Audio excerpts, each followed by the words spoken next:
का हो अब ये हुई नू मने ये करा रहे नू अच्छा अच्छा जा हो कहाँ जा निकल गेलू हाथ से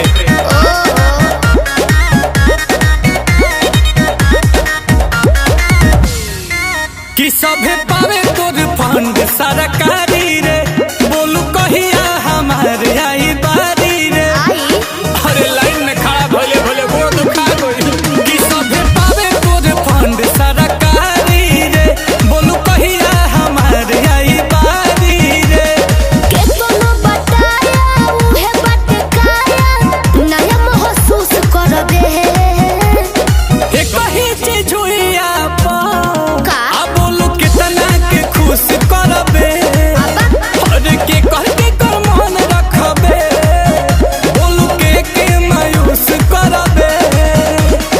आज सबके ठेका ले लेबनी का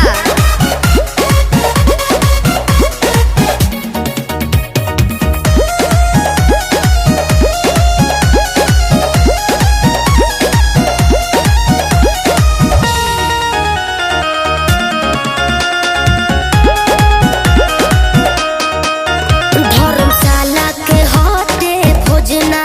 तो स्पेशल चलत बा योजना बटे ऑफर सीमित समय के मौका मिलेला ओइसन रोजना अरे तक हम पास रही पानी पी लो हम कहिए से लाइन में बानी तोरी योजना के लाभ कब मिली बोलू कहिया हमारी हित भरी कब भर पेट खा के जुड़ाईब कहतन सोच रे होई जइबे गज जब हाथ से पूछ करबे ए कही चीज हुई आप बोलू कितना के खुश करबे हर के कह के कर मन रखबे बोलू के मायूस करबे जेकर नसीब खराब होई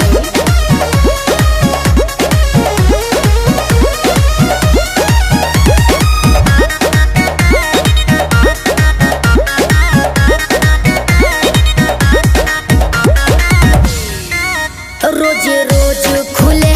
नाला कर खुद पता लगाइए आकर आशुतोष को दोष न दीजिए सुन लीजिए ये सोनू सुधाकर समझ में आया बोलो ना चलो करते हैं बात पे अमल आते जाते रहेंगे नीलकमल ठीक है कि पाइब तबे हम जाइब रहब दाती लगा